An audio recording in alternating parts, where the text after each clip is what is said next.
Let me tell you a little bit about the Faces Foundation. Our founder, Darren Pretzel, actually goes by two titles. One we all know as Dr. Pretzel, but many of you don't know him as Colonel Pretzel. He's an active reserve officer in the Air Force. And the story started a number of years back when he was on active duty in Iraq. An 11-month-old boy was outside playing in his yard and fell into a small pool of water. Well, unfortunately, there was a live 220-watt power line going through that, and he ended up with fourth-degree burns.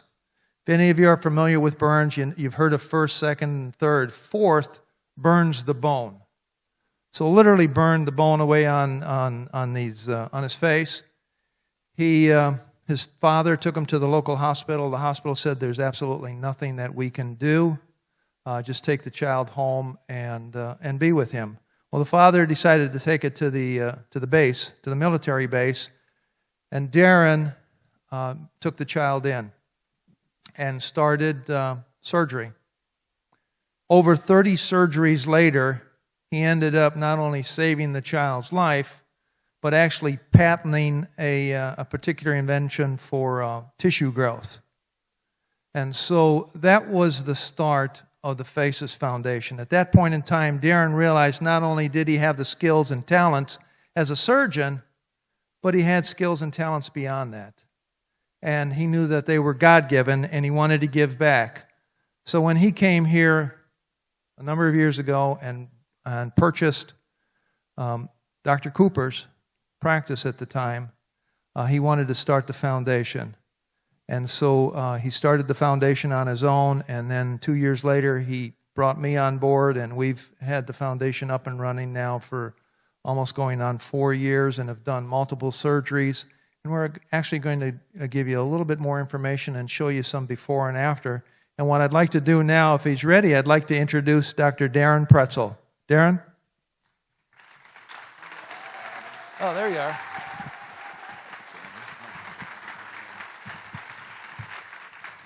How's everybody doing tonight? Nice? Fun? That chorus is amazing, aren't they? I think you've heard them before because they're very popular. But thank you so much for coming, and thank you so much for supporting the foundation and my vision, and we'll get into what it's all about. And thank you, Ernie, for the introduction. You're more than welcome. The story about the kid in Iraq is deep to my heart. And at one point when I was there, I wasn't sure if I was the surgeon or the father of this kid. That's how involved I got with the kid. I even got upset when the nurses cut his hair. So it was, I said, you didn't ask my permission. They said, I didn't think we had to ask about the hair. So I want to talk to you about the Faces Foundation. And the thing that we developed through the process is that, America was born on not the free handout, when it was way back when things started. And it was always, if I raised chickens and you had cows and you needed eggs and I needed some milk, we would work out something and make life a lot better. And that's the way I think. I'm not about the free handout. My father and my parents taught us when we were growing up that you work very hard in life and you keep working hard. And when you think you earned it and you think you deserve it, you really don't keep working hard. Okay? And I think that was a great way to be raised. And I try to do that with my kids as well. So the foundation, I said that, we as surgeons often go to other countries, third world countries, and we do surgeries, cleft lips and things, and we give back in that sense, and we make a big deal about it, make a big production to go over there. But what happens is there's lots of things here that get the stone left unturned, because there's kids that have problems that get picked on in school. And I know just as you're sitting there, that back in the day when you were in school, that you can remember that one kid that maybe you may have said something about, or maybe you looked twice, or maybe you were just in Walmart last week and you looked twice at somebody, and you just thought, oh, how unlucky that is. Or maybe back in the day, or somebody that would have made fun of that person because of that deformity.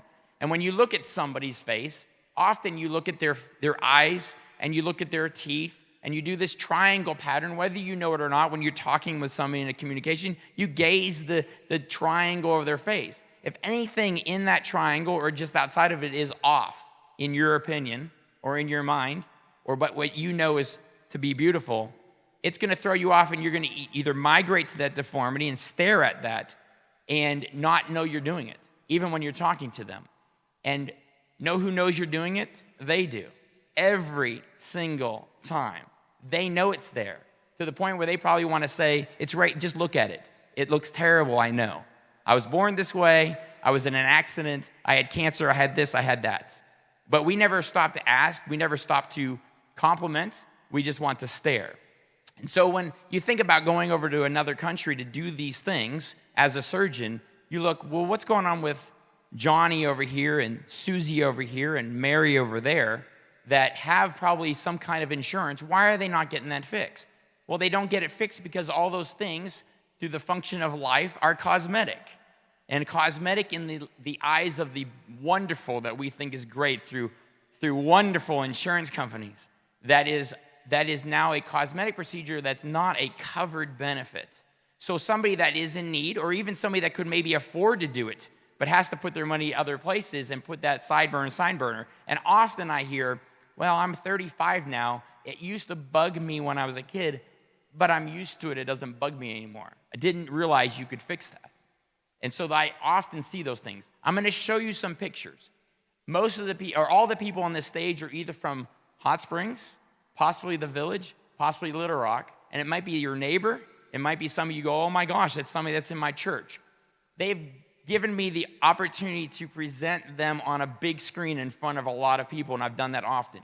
If you know somebody on this stage in the big picture, please don't go up and say, hey, I saw you at the Faces Foundation. You look amazing. You looked terrible before, okay? That doesn't go over very well. But please respect the fact that they allowed me to show their photos, before and after photos, of things that we've been able to accomplish with people that support us like you are doing tonight. And that's why, from the bottom of my heart, thank you for seeing the opportunity to come to a show. And maybe you came because of an a cappella show and you didn't realize I was going to talk to you about this. But I appreciate the fact that somewhere along the line you heard it was about the Faces Foundation. And through Ernie and I, we're going to take the opportunity to show you some things. And we want you to carry this message forward. If you know of other people out in the community, in your church, wherever, that may benefit from the Faces Foundation, we have a website, fixedfaces.org, or just contact Darren's office, and we'll be more than happy to review their application and see what we can do for them. Let me talk to you 1 second before I go on about the pay it forward opportunity of the Faces Foundation. I talked about the chickens and the cows and giving back, right, and trading to each other. I think that everybody deserves to be fixed, and I think everybody needs the opportunity to have that opportunity, right? But if the insurance company doesn't do it, I'm not of the fan of everybody gets something just because they deserve it, a free handout comes to you. I don't believe in that. I think that it should come with some type of, yes, you deserve it, you should earn it in some sense. So we have set up the Faces Foundation for the patients to say, hey, this surgery would cost you, if we went to a surgery center and did this with anesthesia and did the surgery, or at the hospital, it's going to cost you $30,000 as a paid thing that insurance is not going to cover. That would come out of your pocket. But in return, we're asking for 300 hours of volunteer work with our affiliated organizations. Things like Habitat for Humanity, First Step, Abilities Unlimited, United Way. We have organizations that have come forward and said, we need volunteers. We don't need any volunteers. We need patients. And we need a little bit of financial support to get there. But we've teamed up with them. So these patients now are organizing with their church, with their schools, and they're taking cumulative hours, 300 hours. You take 30 people to Habitat for Humanity for the day. 10 hours later, boom, they're done. They built the house, they did the sidewalk, they built the ramp for the handicap, they did whatever needed to be done, and all of a sudden somebody's getting a surgery. We're paying it forward by helping those that help the community, and that's the way we're functioning with this thing. So let me show you some photos. So if somebody came in and you look at this, you say, that's not a big deal, but she can't close her lips very well without a cleft deformity in her mouth. And if you look at it, her nose has a deformity. And this bugs her. This has bugged her since she was a kid. If you look at the side view of her, she has a deficiency in the area where her top jaw is. And you say, well, the nose is not bad. She's a pretty lady. But if you look in the side view, you can see that she has a collapse of her front of her face. Her nose doesn't look too good. And that's all because she had a cleft lip that was fixed when she was a child. But the top jaw didn't grow very well. She has a cosmetic defect. So we can do minor things to help her. And through the Faces Foundation, we turned her into this. You can see that her lip is now fixed from a deformity in her lip to these lips, and her nose is slightly changed to be that profile. And you can see that she looks totally different. I didn't do anything to her eyes. I never told her to stare at that wall any different, but she sees herself internally as somebody different. So when she stares at the wall with this deformity that everybody's looking at her mouth, and you say, well, it's not that bad, but in person it's terribly bad. In her mind, it's terribly bad because everybody's looking at it. What's wrong with her face? Even if you don't know exactly, you know something's wrong. She looks at that wall different in her post-op picture than she does in her pre-op picture. As we've said to many groups like this, is that the most obvious thing is the physical changes, but really the biggest change is the self-esteem. You will start to look at these pictures and look at their eyes, look at the way they smile. You'll see changes in their personalities. And we've seen that from each and every person that we've done so far. And this was a minor surgery in my mind. But look at the before on your left, and on the other right is the after. So before and after. But look at how she even does her makeup different. She looks at the wall different. So through these things, we can change people's lives. This is a very dark slide, but another kid that has a lip deformity. If I blow it up, I know it's a dark slide, but you can see that he can't close his lips. He had a cleft lip, cleft palate, and he had those repaired when he was a child, before he was even off the bottle. He had those repaired. And then he goes through the speech therapy and all the things, but then what happens is he's got this hole in his lip. And I know it's a dark slide, but I could turn that lip into this lip. Can you see the before and after, how it's a uniform lip on this one? Even without the deformity, you can tell that's normal now. That was a simple surgery. Well, the kid came to me and said, can you fix my nose? I said, I thought you'd never ask. Because when you look at his nose, it's more than just a problem. It's a monstrosity if you put it on the scale. There's an excellent nose, a good nose, an average nose, a deformed nose, and a monstrosity. His is a monstrosity. I can do nothing wrong with this nose. On the step, I can only go up. There's nothing below that. There's monstrosity and then like deformity and then average nose. Boy, if I overshoot it, I can get to average for him, right? If I redo his nose. And on the self-esteem, it has nothing to do with the face, but look at his haircut. He cut that with a pair of scissors. His mother did. He never leaves the house. He does this. In school, he is a D and C student. He sees himself as a D and C student. I said, look at the camera, and I'm going to take a picture of your nose. This is after I fix his lip. So I fix his nose. I said to him, listen, I can't fix your nose. He's 16 in this picture, almost 17. I said, I'm not going to fix your nose until you're 18 because it affects the growth of the top jaw. He says, okay. On his 18th birthday, we're wheeling down the hallway. He goes, it's my birthday today. You said I could do it when I'm 18. I said, well, we could have done it last week. And he goes, well, you said 18. I said, you're right, 18. So I did a little surgery on him, took him to the operating room, and this is him before and after, just by fixing his nose. Now, listen to me. I saw him for 2 years, from the time I fixed his lip till his 18th birthday. Every single time he came in, he had one of these awesome haircuts. He came to his post-op appointment. This is 4 weeks later after his post-op appointment. Still a little swollen, but look at his haircut.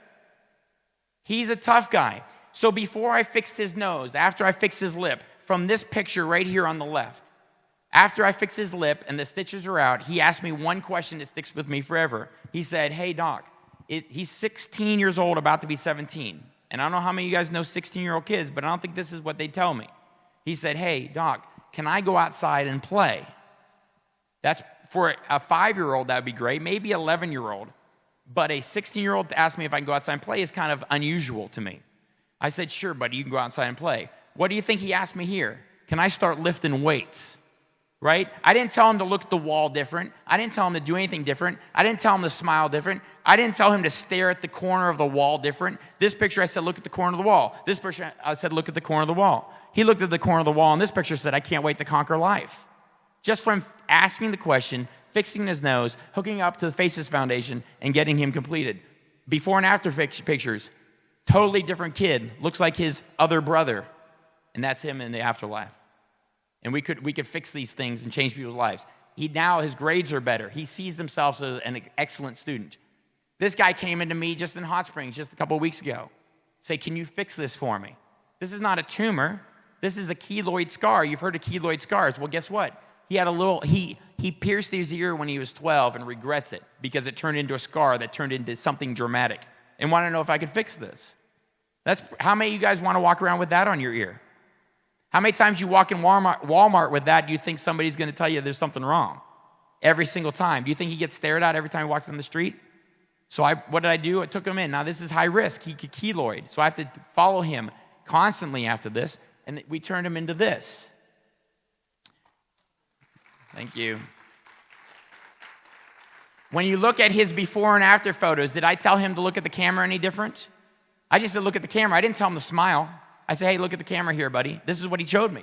Look at how he looks at the wall. Look at his face. I asked him not to smile in this picture because I knew the before picture was this. I said, don't smile. He's still grinning at the wall. He thinks he's pretty tough now. And you know something? There's a risk that could come back. But the Faces Foundation and your support did this. This is a before and after photo. He went to church, in the Catholic church in Hot Springs. He was an altar server there. I know him. He goes to our church. And when he was an altar server all his life. After his surgery and he recovered 2 weeks later, he went and be an altar server. And they want to know who the new Korean kid was. Nobody recognized him. This kid stands so tall now. He's got a beautiful girlfriend. And he's now 21 years old. Faces Foundation changed his life. Before, after, same kid, not his brother. This girl came in. This is how she looked. This is how she talked to me. All the time she talked to me like this. You can see her smile. Her bite's all off. I have a video of her. Let's see if it plays. I hope it plays. Sydney Sexton. Okay, and how old are you? 17. What in your mind is the problem that you have? A smile. Okay, and what don't you like about your smile? I don't like being criticized. When I get my yearbook photo done, Okay. the cameraman tells me to shut my mouth. And why does he say that? Because he doesn't like your He teeth? tells me it's too big. Okay, your smile's too big or the jaw's not lining up or something's wrong. Yes. Okay, so what about other kids? Do other kids say stuff? Some have asked why I eat so slow Okay, why are you eating slow? because of my underbite. Okay, so you can't even chew the food.